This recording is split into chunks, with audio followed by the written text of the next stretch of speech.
Hello and welcome to this episode of Game Over from Tokyo. This is the first edition of Game Over from Tokyo. Plenty to talk about. 2 days to go for the Olympic opening ceremony and COVID cases on the rise in Tokyo. 1,832 cases of COVID in the Japanese capital. Huge number of cases, very, very scary, but the Olympic Games is going on, and rightly so, because if you think about it, the economic, political significance of the Games, the importance for the athletes, so far we have seen a few cases in the village, but as Tedros, the WHO boss, has already said, you cannot keep the number to zero. What is important is trace, track, treat. And do not let it become a cluster. That's far more important. So the first case that happened in the Games village 3-4 days ago sent an alarm bell. Having said that, more or less, we haven't seen it develop into a cluster yet, and hopefully that's what it will be over the next 2 weeks. Experts are predicting 2,600 cases in Tokyo going forward, but we just have to remain safe. All of us have our responsibilities cut out.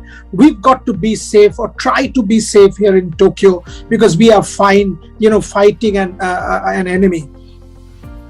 That's the real problem dealing with this virus. News point number two, Britain has decided to send only 30 of the 376 athletes who are part of it to the opening ceremony, because they think the opening ceremony can become a super spreader and it can become a nightmare, because that's where collectively all athletes from around the world will be present. The chance of picking up an infection will be that much higher in the opening ceremony compared to your own event, when you go to a relatively smaller stadium and interact with far fewer people. Breaking on Game Over, just had a chat with the shooting coach Suma Shirur, and she tells me that a few Indian shooters have already decided not to be part of the opening ceremony, but it's an individual decision. Some others feel it's a moment of a lifetime, so they will be, but a number of Indian shooters have already decided not to be a part of the Olympic opening ceremony. News point number 3, the Olympic action has kicked off in Fukushima with a softball game between Australia and Japan, with Japan won. And, celebrating Fukushima after the terrible earthquake 2011. Unfortunately, no fans, so it's all very muted. But this is the Olympic Games COVID edition, so all of these things will happen. But we've got to see the action. We've got to, sort of enjoy and soak in the atmosphere and celebrate our athletes, and especially the Indian contingent. News point number 4, the chef de mission meeting happened today, and all of the chef de missions from across the world have reiterated their collective faith in the Olympic Games, saying it will go on.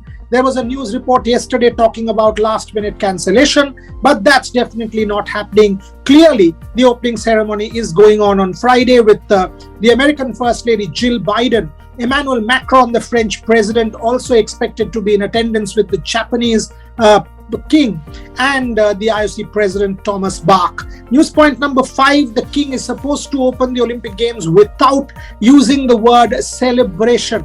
So it will be a far more muted affair, but it will be an Olympic Games nonetheless. So we'll get all of the action on Game Over for you from Tokyo. Keep watching this space as I end this first edition from Tokyo. I'll be back tomorrow, same time. So keep watching this space for all Olympic news coming your way.